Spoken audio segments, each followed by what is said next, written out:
Welcome to part 6 of the BGA FRTOL course for this year. This evening we're going to be talking about the exam, although most of what we're going to be doing is practice. So even if you're not going to take the exam, actually most of this evening will be very useful to you. We'll also talk a little bit about what happens in real world conditions. Chula's going to be doing the talking. I'm going to set up some breakup groups and talk to a couple of slides. So coaches, please check you've got a star in front of your name because I'm going to start doing the groups in a minute or two. And any questions, please send via the chat to me and I will deal with them. Apart from that, I think we can get going. Chula, over to you. Thank you, Paul. Are you sure you want the questions and doing the groups? Because I thought I was doing... Well, you're going to be talking, so you can't do the questions. Chula, I need to mute everybody, so I'm about to mute you. You'll have to unmute.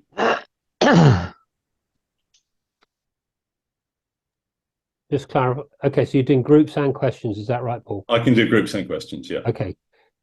Good. Right. So, well, good evening. It's past the parcel a little bit tonight because in a very few seconds I'll hand over to Chris Marin, one of our examiners that's helped us today, and indeed through the course. And just while I'm on that theme, any examiners at present, if you want to just say which part of the country you're in, then if people are doing the exam and they might want to use you. So whether you're here or not tonight, I haven't done a check, but Colin, Andrew, Chris, obviously, and James, I'm expecting you to sort of put your names down there and say where you are if you'd like to. Thank you very much.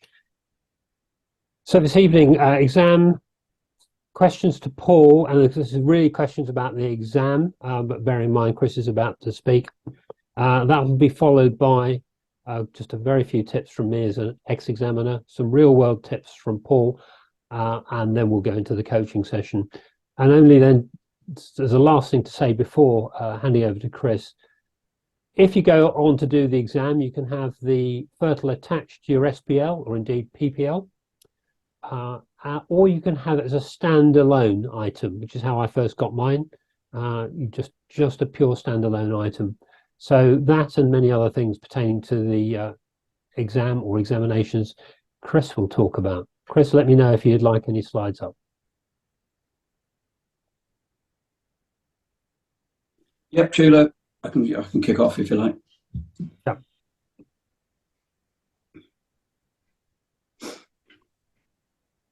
Okay, so welcome to the wonderful world of the CAA.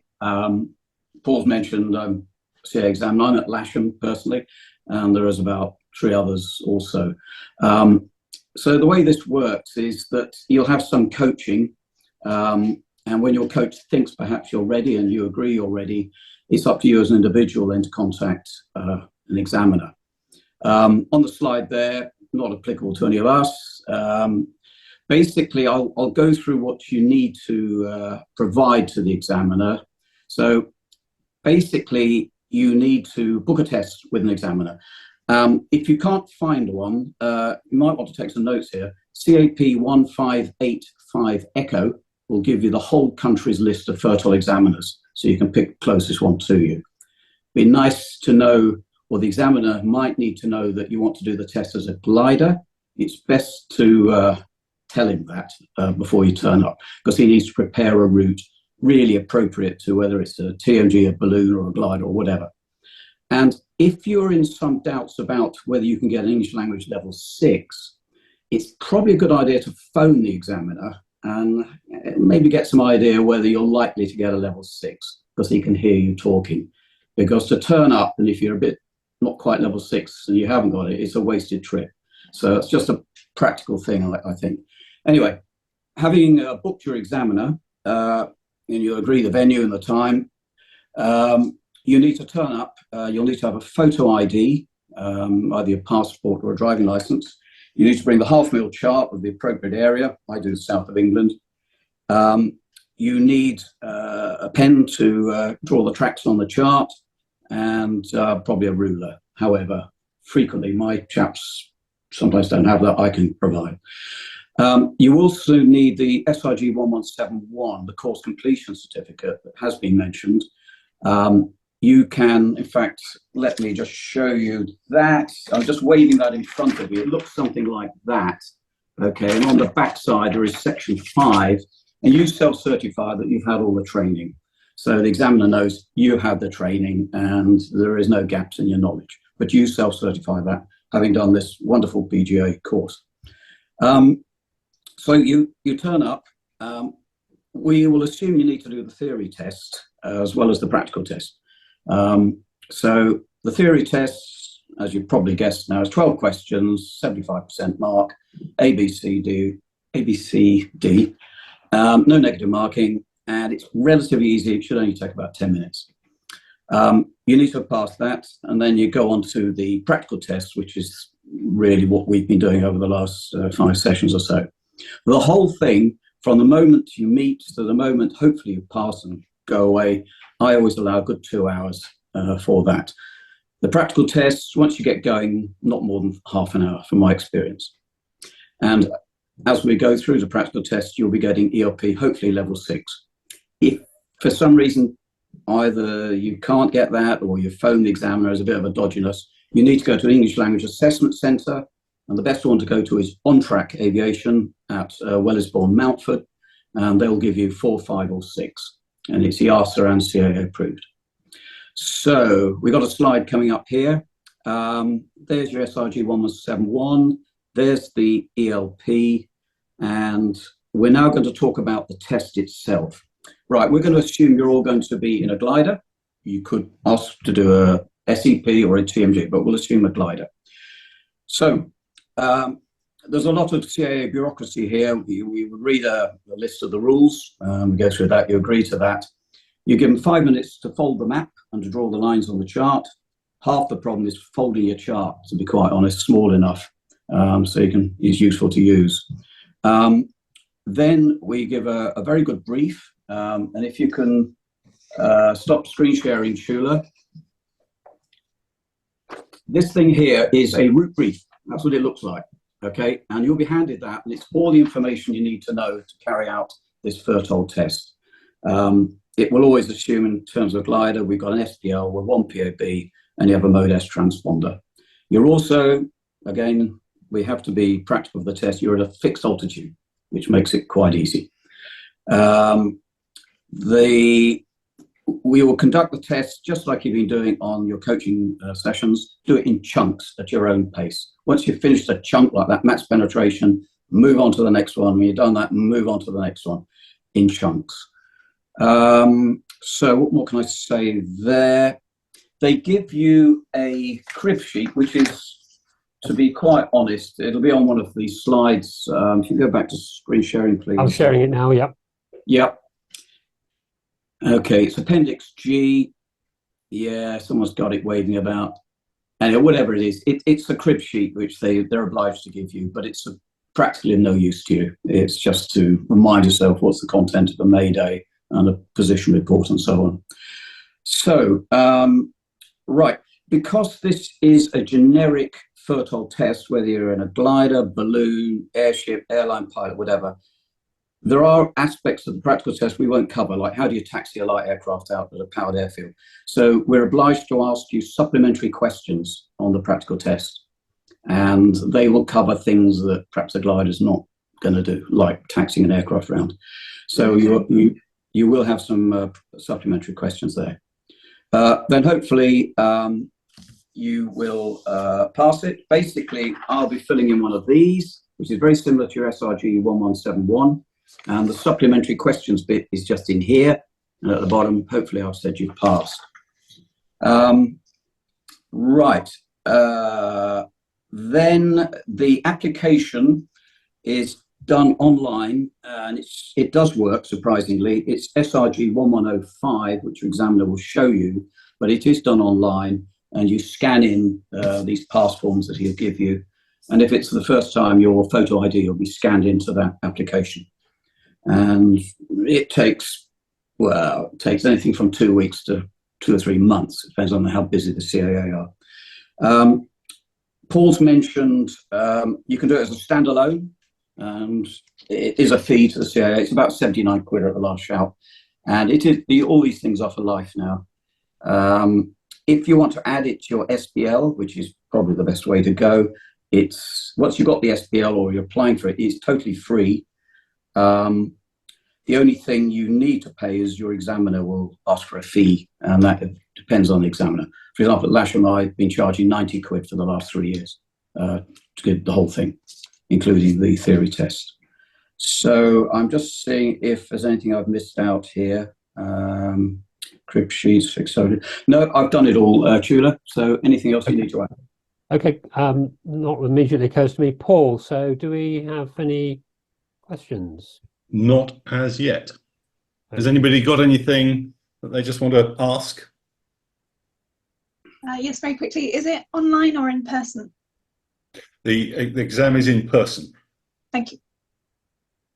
Regarding,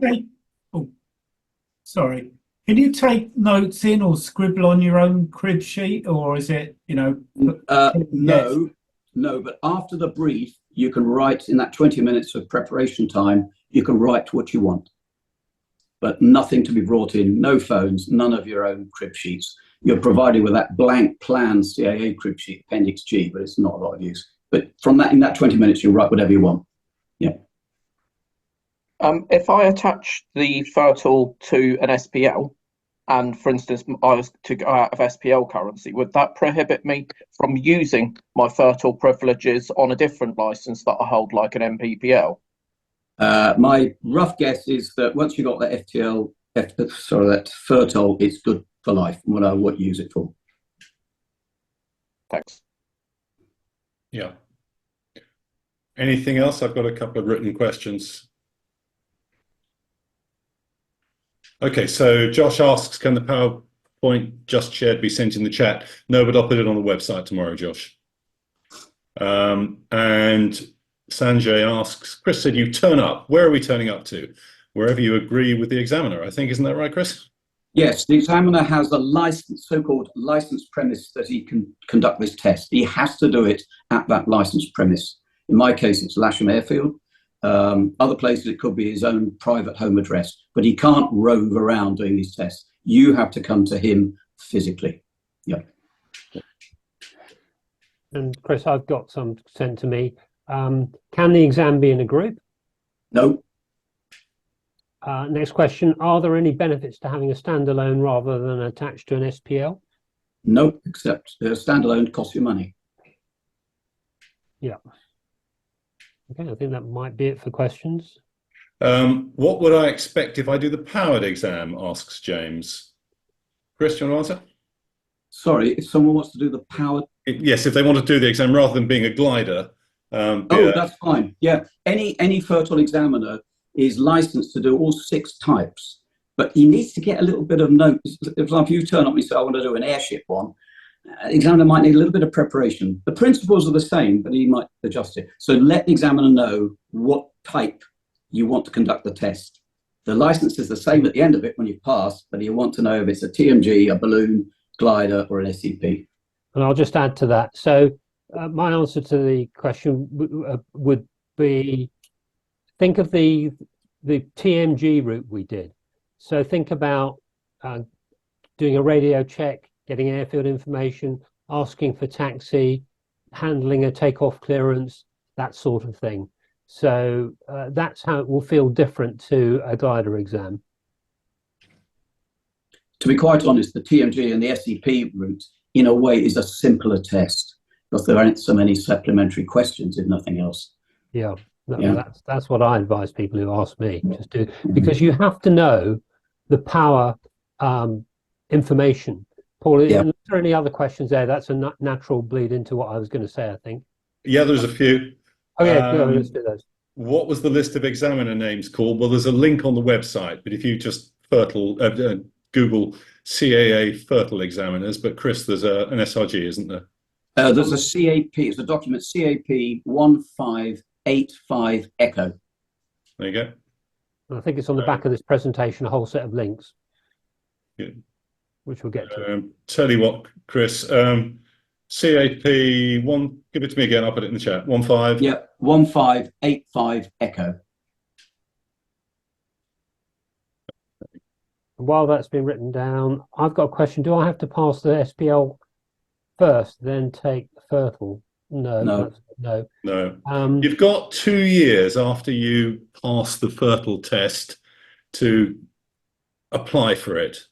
Don't do what a couple of our previous students have done, and we found out on this in the last week or two, where they've left it more than 2 years, because you'll have to do the test again.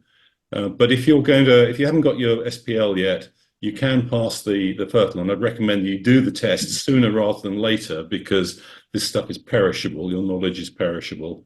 So go do the test while you're current, and then you've got a couple of years to put it on an SPL if you don't already have an SPL. If you've already got an SPL, just send it in and get it back. Okay, a couple of other questions. Once you've passed, can you immediately use your FRTOL privilege, or do you have to wait for the CAA to get back to you? I really don't know the answer to that. Yeah, technically you need that license in your sticky hands. Technically, yeah. Nobody's actually going to complain. No. What's the scope of the theory exam? On the website, if you look, I did an analysis of previous questions, well, a Pooley's guide to example questions, so you can go and look. But it's all the stuff in the pre-reading that we gave you. That if you do the pre-reading and you know all of that, you will pass the theory exam. And I'll add to it and say that on a link which you'll see in a minute on the screen is the examiner's guide to conducting FRTOLs, and there are scenarios there given to the examiners to talk to or to ask you about, so you can look at that as well. Yeah, and Daniel asks, do you choose your call sign for the test? Chris, what you do? Yes, you can indeed. Often people don't know, so I give him my call sign, whatever. But indeed, you are entitled to use your own call sign. Yeah. Okay. It has to be a G reg, though. A G. Yeah. Gerhard asks, can a glider FRTOL version later also be used for motor glider? Yes, you're getting a proper FRTOL. However you do it, it's the same thing. You can go and use it in an Airbus, or you can use it in a balloon or a glider or a Cessna. Up to you. Barry asks, is there any kind of equipment involved in the test? Chris? No, not really. What you would normally have is the examiner and the student are separated physically.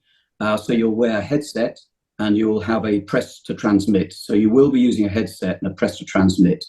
The map will be in front of you. You have a little desk to write on. My own equipment is very similar to that. I have a physical barrier. It's in one big room.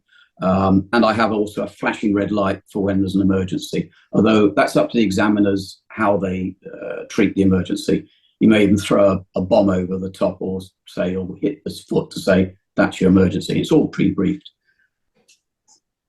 Paul asks, how much was the standalone FRTOL? About 85 quid, I think, Paul. And Sergio asks, is the FRTOL license valid anywhere else apart from the UK? I don't think most other places have such a thing in quite the same way, do they, Chris? Do you know? It is ICAO compliant, so your FRTOL will work throughout the world. It is good. A lot of countries don't seem to bother with it. It's all a bit vague, but our CAA FRTOL is most definitely ICAO standard. In my airline in Hong Kong, our local boys would go to the UK and get a CAA FRTOL, and that's good enough for Hong Kong. It's an international thing, as far as I'm aware. Okay, thank you. Always in G-registered aircraft? No, I think it's applicable. It's, as Chris just said, it's the ICAO standard. So you can fly anything. If you can do this, you can use it anywhere. Yep.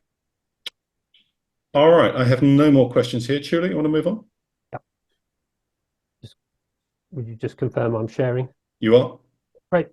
So I'll just finish the sort of reply I was giving earlier. It's just an opinion. You might just want to press the from current slide button. Grateful. Personally, if anyone asks me, I'd say just do it as a power pilot, because there are fewer questions afterwards, and you have to know the same stuff. But it's a personal choice. I've just written down a few ideas that I might suggest to people, which is studying in groups is a good idea. Speaking out loud, you've all kind of got used to Zoom, so you could meet at the club or wherever. Or you could continue this sort of thing here. By all means, ask your coach if they're open to being sort of taking extra questions, but please, please, please look at the FAQ, look at CAT 413, look at all the theory that's on Paul's website before you go to the coaches with extra emails, because they're already giving a lot of time to you. The practice is already pretty clear that we think it needs practice. Practice impairs the script rehearser, just to remind you about that. For a bit of change to your learning, you could look at some of the videos which are linked on Paul's website. I'll particularly do a shout out for the early Flying Reporter ones where he really made an effort to get the radio correct. And it's a bit like preparing for a speech. I do brilliant speeches in my head, but when I speak them out and put them on tape, it's a different matter. So I do suggest to you to speak out loud. And when you're ready, get the coach to sign you off, or at least verbally indicate to you that you're ready, and go and book an examiner. And I suggest you don't keep putting it off, but get on with it before the soaring season starts. Paul. Okay. I thought it might be quite useful, particularly for those people who aren't going to do a test, to talk a little bit about some real world thoughts and hints. So if you're going to go and do the test, come back to this. Don't listen too hard at this point. And I just wanted to describe almost everything we've taught you is useful, but there's a few things that people do a little differently out in the real world. And I just, certainly in gliders, because quite a lot of CAT 413 wasn't designed for gliders, I just thought I'd pull out a few of those things which you might find useful once you do have the FRTOL. The first one I'm going to talk about is actually something that we do want to do, just like CAT 413 says, and that is to ask for a basic service. Don't say no service required, which you sometimes hear people doing. Definitely go for a basic service. And why is that? Because actually they're the same thing, and air traffic will know what you mean better with a basic service. You're going to have to call them. They're going to tell you anything that's particularly useful to you, and you're going to have to tell them you leave the frequency, and that's just the same. So ask for a basic service. Probably one of the biggest things that we do a little differently, unlike the test, is glider pilots mostly use glider plus their comp number or their trimograph. So in my case, I use glider 28, and I will talk to air traffic like that, and I will have that set on my transponder. For the test, you're going to be using the Golf Alpha Bravo Charlie Delta call sign, because that's what we have to do. But the benefit to using your comp number is that it's a whole lot shorter, and it just saves time on the radio, which is good news. For the test, you need to make sure that you include the from and to points in the full message. That works well if you're going from point A to point B. So if you're flying a GA aircraft from one airport to another, telling the air traffic controller that will help them by giving them some good situational awareness about what your route is likely to be. For a glider going around a triangle some way away from the base, it's not terribly helpful. So I tend to leave it out and make sure I tell them what my next turning point is. So where I am at my next turning point, that tells them where I am and where I'm going. And again, it's a bit shorter.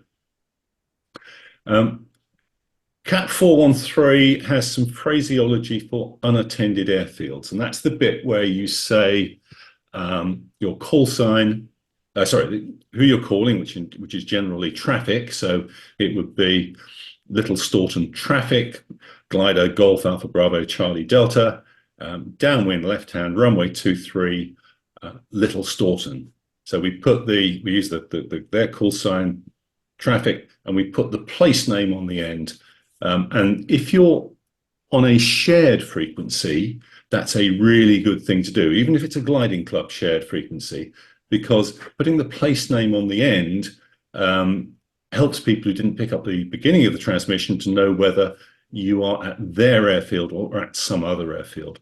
But if it's an unattended airfield with its own frequency, that doesn't apply. So at Gransden, we have our own frequency. I will just say glider 28 downwind, runway 22.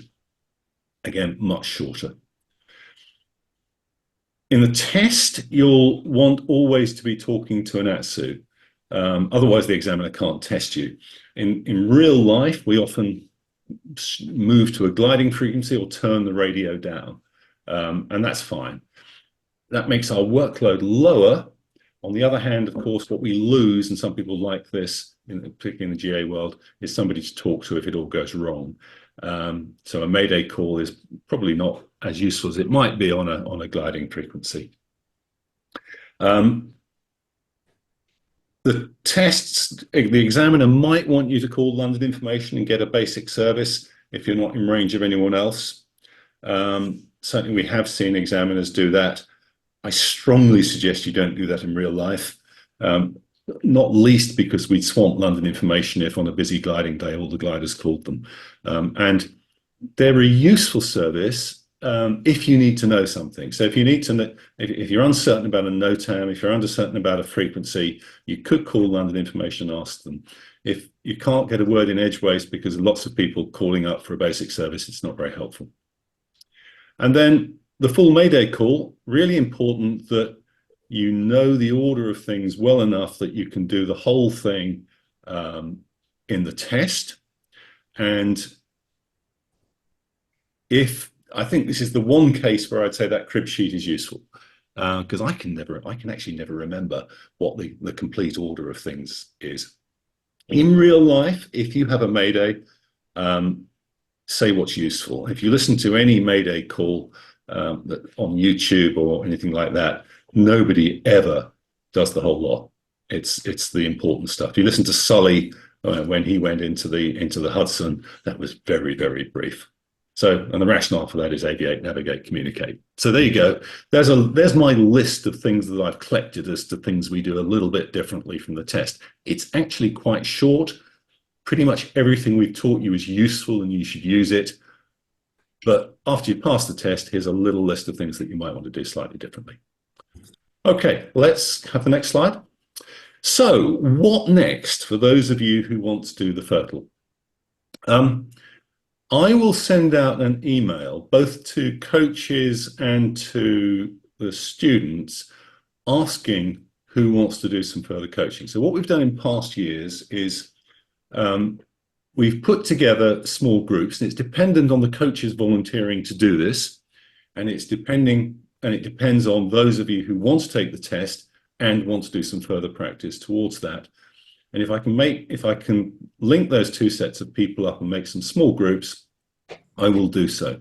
So I'll send you out a little survey that says, do you want to do this? And you can let me know. And I will do my best to do things that are largely geographically local. So if there's a group of people from one club and a coach from one club, I'll link those people together. And unlike the course, we won't swap people every week. So it'll just be one group. Those coaches are volunteering to give you some time to help you get to test standard. So don't abuse their time. You need to practice, and that's your responsibility, not the coaches to chase you. What they're doing is giving you a bit of guidance, and the group a bit of guidance. You'll need to book a test. We've talked about that, and the website has that link, and we've just sent out the in the email the list of where to find the list of CAA examiners. And then don't forget to apply for the FRTOL within 24 months. And for those of you who have or will have by then bronze plus cross country, you will be getting an SPL. So I put the FRTOL application in with that SPL application, and do that as soon as you can as well. Don't wait for the big rush at the end. And that's in September 25. Right, next slide. There are some test routes on the website, which is sort of the culmination of everything that we've done. We've put 3 up, practice routes 1, 2, and 3. And at least in 2 of those cases, there are script rehearsal scripts for them as well. So the script rehearsal script and the written script are things to use as guidance, not things to slavishly follow, in the sense of we don't want you learning exactly those words. We're trying to teach you to how to deal with the situation you find yourself in the test or in real life. And here we go. We've got a list of useful further reading, most of which is linked from the website, but you can just Google these things, and they're all mostly on the CAA website. So that is it, I think. Are there any more questions, or shall we go to breakout groups? I'm just looking at my chat. Can I just ask, sorry, for renewal of FRTOLs, is there a time limit that the currency from the coaching will be useful? In order to do the test, are you asking? No, not to do the test, but if I've got a lapsed FRTOL, is there a time period in which the certification from having carried out this training would be considered current? Why do you need certification from us if you've already got a FRTOL? If you've already got a FRTOL, you will not need to pass it again. Okay. You can just renew. If it timed out, as in it was a 10-year one, yeah, you can just apply and get a new FRTOL. If it's valid, then it's valid. Okay. But you won't need to do the test again. Right, thanks. Anybody else? Excellent. Then today we've given you practice route 1 as something to work on, and it's something that will give you a pretty broad range of experiences of the sort that you might find in a test. So I think we're ready to go to breakout rooms. Well, just before you press go, there's a good question here from Alexander, who says, on the document we need to sign, I forget the number myself, to declare that we're ready. Can we self-declare? You can. There is, you can. Yeah. The declaration thing was really aimed at the professional flight schools. So the management of the professional flight schools was signing off their students saying they're ready to do this test. And we agree with the CAA that anybody on this course can basically sign it themselves, having done the course. So there you go. Don't forget which group you're in, because if you fall out, I won't know where you were. So you'll need to tell me. Enjoy. Oh, I will be asking for feedback on the course. That would be appreciated when I write to you. It's useful to know what you thought, so that we can keep on improving the course as we go along. So thank you very much for all your efforts over the past 6 working weeks, and good luck with the test for those that are going to do it.